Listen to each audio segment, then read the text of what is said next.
ये अभिमान एक ऐसी चीज है जो व्यक्ति के अंतःकरण को इतना छोटा बना देती है कि उसमें भगवान समाते नहीं है। God can not be accommodated. That mind become so small, so narrow, संकुचित हो जाता है।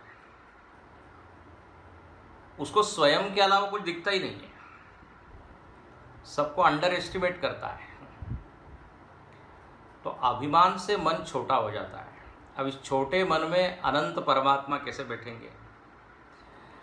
पूज्य गुरुदेव कहा करते थे कि हम लोग जो जूता पहनते हैं, यदि आधा नंबर वो जूता कम हो तो वो पैर को कितनी तकलीफ होती है।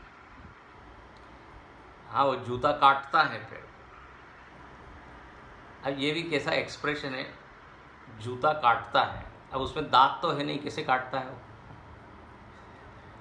सो पॉइंट इज, उस छोटे से जूते में वो पैर दर्द महसूस करता है, उसमें खून निकल आता है।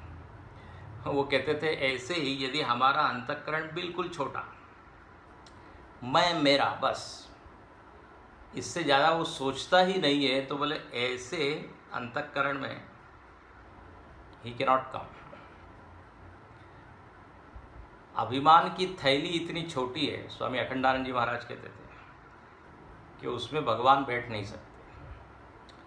अच्छा, दूसरी बात, जहाँ गंदगी होती है वहाँ पर हम जाना नहीं चाहते, है ना, क्योंकि इट स्टिंग्स, उसकी दुर्गंध आती है। यह अभिमान भी अंतःकरण को ऐसा दुर्गंधित कर देता है। भगवान कहते हैं यहाँ पे तो मेरा दम घुट रहा है।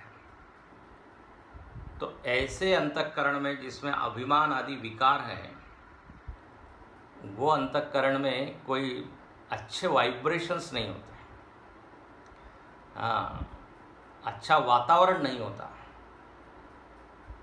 तो ऐसे अंतःकरण में भगवान कहते हम नहीं आते। पहले आप उसकी सफाई करो, स्वच्छ करो। मम हृदय कंज निवास कुरु कामादि खल दल गंजनम। तुलसीदास जी तो कहते हैं आप ही आइए और आप ही सफाई कीजिए, क्योंकि हमसे साधना से तो ये होता नहीं, आपकी कृपा से ही ये सफाई हो सकती है। तो कहने का अर्थ यह है, दो बात हो गई, अभिमान से मन छोटा हो जाता है, अभिमान से मन गंदा हो जाता है। तो दोनों ही स्थिति में हमको आत्म साक्षात्कार नहीं हो सकता। We can not realise true self.